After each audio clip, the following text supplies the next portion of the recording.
Hello students, welcome to my channel Chemistry by अभिषेक महाजन। आज हम second chapter के जिसका नाम है एटॉमिक स्ट्रक्चर, उसके second topic discovery of proton को स्टडी करेंगे। कल हमने इलेक्ट्रॉन के बारे में स्टडी किया था।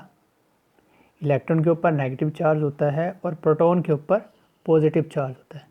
Since the atom as a whole is electrically neutral and the presence of negatively charged particles in it was established, therefore it was thought that some positively charged particle must also be present in the atom।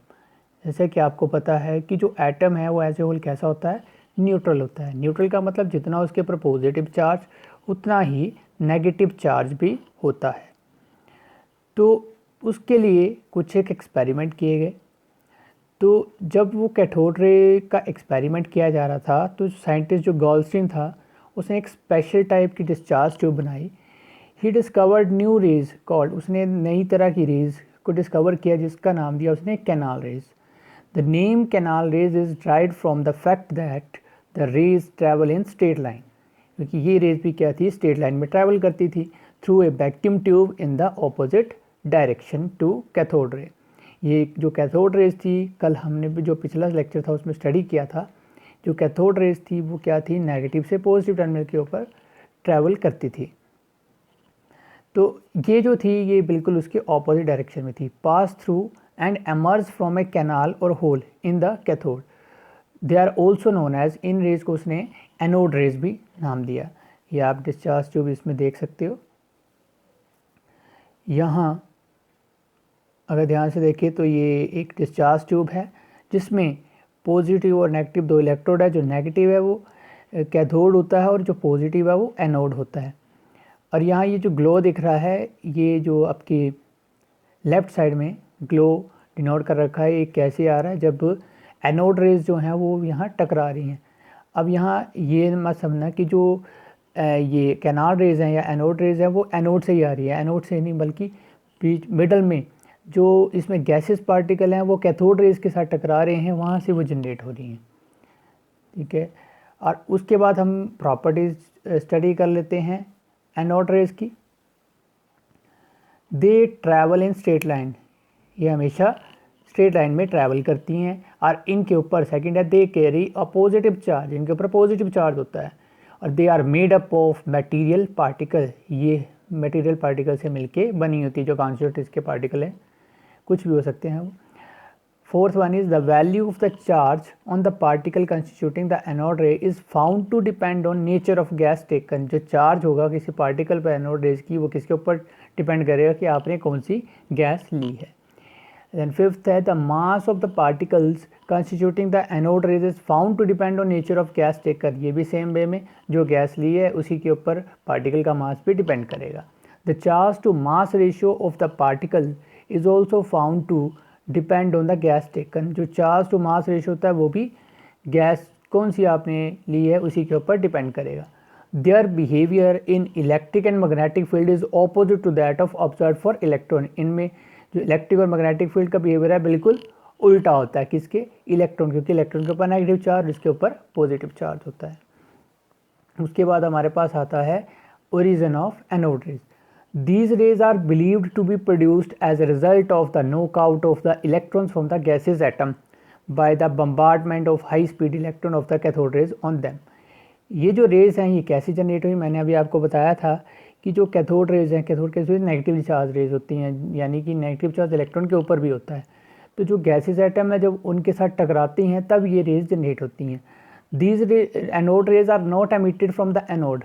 अभी मैंने पीछे बताया आपको कि anode rays से emit नहीं होती but are produced in space between the anode and cathode. Anode और कैथोड के बीच में जो स्पेस होता है जहाँ बम्बार्डमेंट होती है वहीं से ये जनरेट होती हैं। The lightest charge particle were obtained when the gas taken in the discharge tube was hydrogen. और ये लाइटेस्ट चार्ज पार्टिकल कब ऑब्टेन होते हैं, जब गैस हम डिस्चार्ज ट्यूब में हाइड्रोजन लेके चलें। The E/m value for these particles were maximum, they had minimum mass and unit positive charge. The particle was called a proton. Minimum mass होता है और उसके ऊपर पॉजिटिव चार्ज होता है यूनिट, इसलिए इनको हम प्रोटॉन बोलते हैं। और जो चार्ज प्रोटॉन के ऊपर होता है और इलेक्ट्रॉन के ऊपर लगभग सेम होता है, क्योंकि एज ए होल देखा जाए तो एटम न्यूट्रल होता है, यानी कि पॉजिटिव और नेगेटिव कैंसिल करेगा तो वो जीरो के बराबर रहेगा। तो चार्ज ऑन इलेक्ट्रॉन और प्रोटॉन, इलेक्ट्रॉन में माइनस लगा होता है, प्रोटॉन में प्लस होता है। 1.6022 इंटू 10⁻⁻19 कूलम्स। और मास ऑफ प्रोटॉन की वैल्यू होती है 1.672 इंटू 10⁻⁻27 किलोग्राम। उसके बाद ये तो सारा रहा हमारा प्रोटॉन के बारे में। अब हम स्टडी करते हैं डिस्कवरी ऑफ न्यूट्रॉन को। The theoretical requirement for the existence of a neutron particle in the atomic nucleus was put forward by Rutherford in 1920। किसने किया था स्टडी? रदरफोर्ड ने 1920 में न्यूट्रॉन के बारे में। It was propose to be a particle with no charge and having mass almost equal to that of proton. ये उस टाइम किया गया जब एक्सपेरिमेंट, तो ये बताया गया कि जो न्यूट्रॉन होता है उसके ऊपर कोई चार्ज नहीं होता और उसका जो मास होता है वो कैसा होता है, लगभग इक्वल होता है प्रोटॉन के, और उसने इसको नाम दे दिया न्यूट्रॉन। और 1932 में चैडविक ने इसकी एग्जिस्टेंस को प्रूव कर दिया।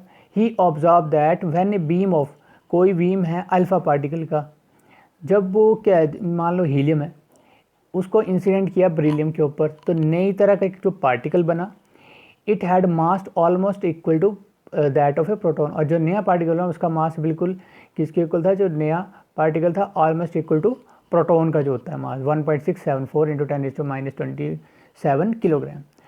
और एंड कैरिड नो चार्ज, और उसके ऊपर कोई चार्ज नहीं होता। तो यहाँ हम कुछ एग्जांपल देखते हैं। दो एग्जांपल ले रखे हैं। एक बोरॉन है, यहाँ जो 5 दिखाया था बोरॉन का एटॉमिक नंबर है, ऊपर 11 उसका मास नंबर है, प्लस हीलियम, हीलियम में भी 2 उसका एटॉमिक नंबर, मास नंबर उसका 4।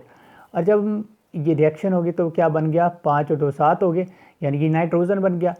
नाइट्रोजन वाला देखो 11 और 4 15 होते हैं, जबकि नाइट्रोजन का मास है वो 14 होता है। तो एक यहाँ मास बच गया, क्योंकि चार्ज उसके ऊपर होता नहीं है, तो 0 and 1 ये न्यूट्रॉन को डिनोट कर रहा है। इसलिए एक रिएक्शन हो रहा है बेरिलियम और हीलियम की। बेरिलियम और हीलियम में 4 तो 6 कार्बन बना, मास नंबर उसका 12, फिर एक बच गया, ये न्यूट्रॉन को डिनोट करता है। तो अब हम, क्योंकि हम इलेक्ट्रॉन, प्रोटॉन और न्यूट्रॉन तीनों के बारे में पढ़ चुके हैं, तो अब हम इन तीनों टर्म को डिफाइन भी कर सकते हैं इजीली।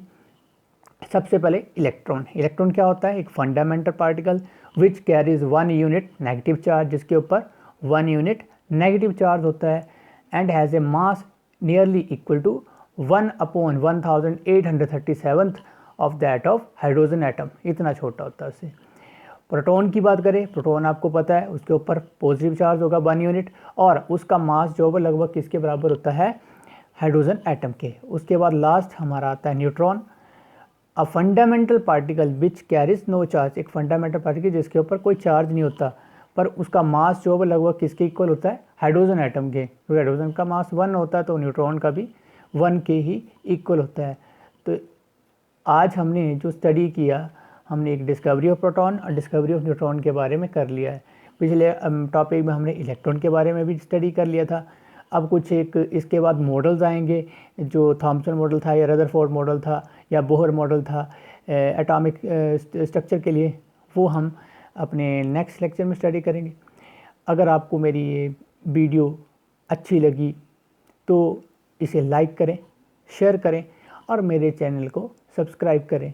और अगर कोई आपको इससे आर्टिकल से रिलेटेड कोई भी डिफ़िकल्टी या क्वेरीज रहती हैं तो आप मुझे कमेंट बॉक्स में मैसेज भी कर सकते हैं। Thank you.